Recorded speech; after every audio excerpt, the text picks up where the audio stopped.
Sa anong butas ka natatakot? Sa manhole? Butas na bulsa? O sa madilim na butas? Kahit anong butas pa yan, wala na sigurong mas nakakatakot pa kung ang mismong kinatatayuan mo ang magkakaroon ng butas at bigla na lang guguho. Ang mga sinkholes o mga butas sa lupa ay minsan nakakamangha, ngunit madalas ay nagdudulot sa atin ng takot at pangamba, lalo na kung sa mataong lugar ito biglang lumitaw.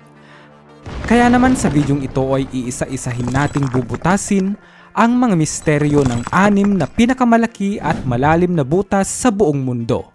Kaya't, simulan na natin.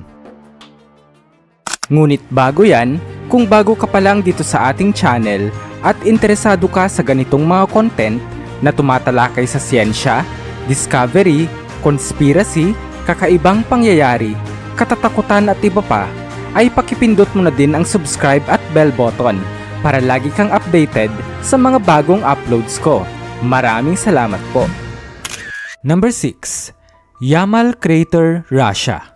Una sa ating listahan ay ang Yamal Crater o kilala rin sa ibang tawag na Yamal Hole na makikita sa Yamal Peninsula sa pagitan ng Siberia at Russia.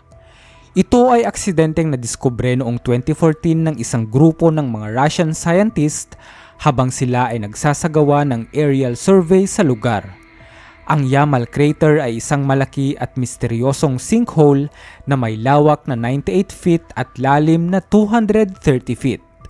Ang pagkakabuo ng sinkhole ay nananatiling isang malaking misteryo, ngunit ilan sa mga teoryang pinaniniwalaan ay ito'y sanhi ng methane gas explosion.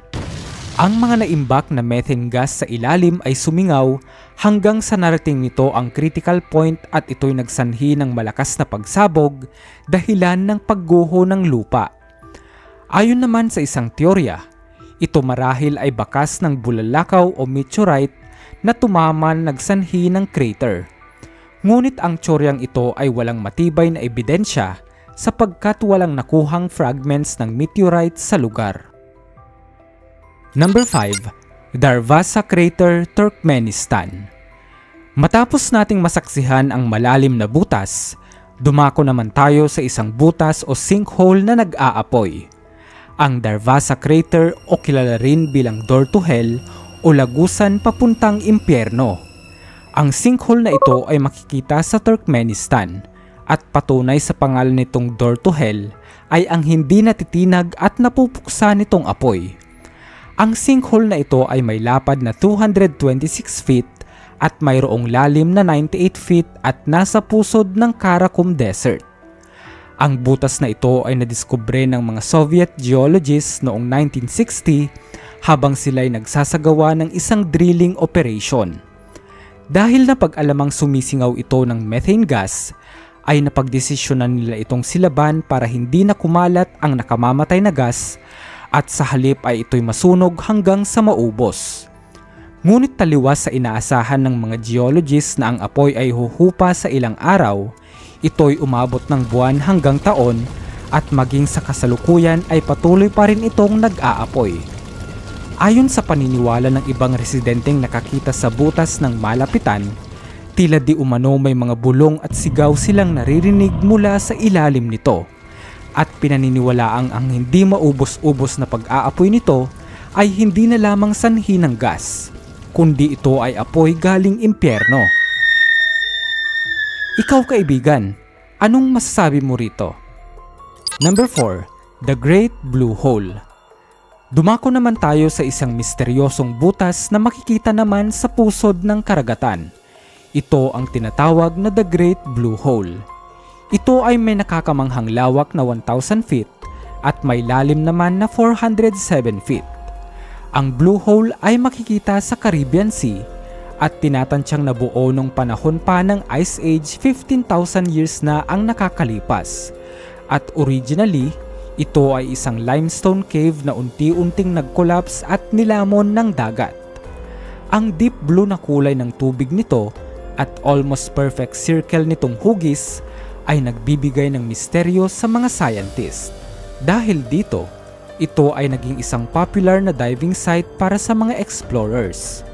Gayunpaman, Ang dive site ay pinaniniwalaang may pinakamaraming diver fatalities sa mundo na tinatansyang humigit kumulang 200 katao na ang nasawi o tuluyang nawala rito sa nakalipas na mga taon. Paniniwala ng iba, ang Great Blue Hole di umano ang tirahan ng mga nakakatakot na nilalang ng karagatan. Posible nga kayang tirahan ito ng prehistoric shark na megalodon, sirena, o marahil ay ang halimaw na kraken? Yan magpahanggang ngayon ang isang malaking palaisipan.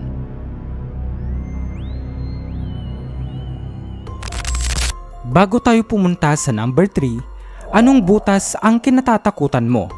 I-comment mo naman sa baba para malaman namin. Number 3, Giant Crystal Cave Sinkhole, Mexico. Kaiba naman sa ibang mga butas sa lupa na pawang kadiliman at takot ang hatid, ang butas na ito ay punong-puno naman ng mga higanteng crystal formations. Ang Giant Crystal Cave Sinkhole ay makikita sa Chihuahua, Mexico at isa itong dating minahan o kilala sa tawag na Nika Mine. Ang butas na ito ay more of a cave than a sinkhole at unang nadiskubre noong taong 2000 ng mga minero habang sila ay naghahanap ng mga precious minerals. Bubungad sa loob ng kuweba ang naglalakihang mga crystal formations na pinaniniwala ang nabuo 500,000 years na ang nakakalipas. Ang mga crystals dito ay umaabot sa laking 39 feet at mas malalaki pa sa isang average na tao. Ang mga ito ay tinatawag na selenite crystals o gypsum. Sa ibang paniniwala, ang mga selenite crystal ay itinuturing na healing crystal na nakakaalis ng mga negative energy sa katawan. Bagamat takaw tingin ang tanawing ito, ang kuweba naman ay mayroong mapanghamong environment sapagkat ang temperatura dito ay umaabot sa init na 58 degrees Celsius, angkop para sa formation ng mga gahiganting kristal, ngunit hindi naman angkop para sa tao, kung kaya't tanging mga scientists at researchers lamang ang nakakapasok dito. Number 2, Guatemala Sinkhole, Guatemala City. Ang Guatemala Sinkhole o kilala bilang Sinkhole 2010 mula sa taon kung kailan ito lumitaw ay isang malaking sinkhole sa Guatemala City. Ang sinkhole na ito ay siyang itinuturing na most catastrophic o pinakadelikadong sinkhole sa kasaysayan sapagkat ito ay lumitaw sa pusod ng syudad. Ito ay mayroong 200 feet na lapad at 100 feet naman ang lalim ng butas na ito. Ito lang naman ay lumamon sa isang 3-story building kabilang ang ilang mga sasakyan at ilang bahagi ng kalsada. Ayon sa report ng mga otoridad, ang sinkhole na ito ay sanhi di umano ng bagyong Agatha na tumama sa lungsod. Ang matinding pagbaha ay nagsanhi ng isang drainage system failure sa ilalim ng lupa dahilan para lumambot at mag-collapse ito. Number 1. Shaozai Tiankeng, China. Ang Shaozai Tiankeng o kilala rin bilang Heavenly Pit ay siyang pinakamalalim at pinakamalaking sinkhole sa buong mundo. Tila China na naman ang may hawak ng world record pati sa usapin ng butas. Ang sinkhole na ito ay mayroong 1,762 feet na lapad, 2,054 feet na haba at 2,172 feet na lalim. Ang nakakamangha sa butas na ito ay makikita sa Fengji County sa bayan ng Chongjing. Isang nakakabilib na katangian ng sinkhole na ito ay ito'y mayroong sariling climate sa loob, mayroong cloud formation at mayroon itong sariling ecosystem kabilang na ang mga natatanging hayop at halaman na nabubuhay sa loob nito. Mayroon din itong sariling underground river sa loob na tumatakaw sa atensyon ng mga scientist. Isang 2,800 staircase naman ang ginawa para maging isa itong tourism attraction at iilang tao pa lamang ang nakakapunta at nasasaksihan ang tinatago nitong ganda. Masasabi nating hindi lamang takot ang hatid ng mga sinkholes, ngunit ilan sa mga ito ay may itinatago din palang sikretong tumatakaw sa ating atensyon at kaisipan. Ikaw kaibigan, Anong butas ang kinatatakutan mo at anong butas naman ang pinakanagustuhan mo? I-share mo naman sa baba para malaman namin. Muli, this is Bright Owl PH and see you on my next video. Peace out.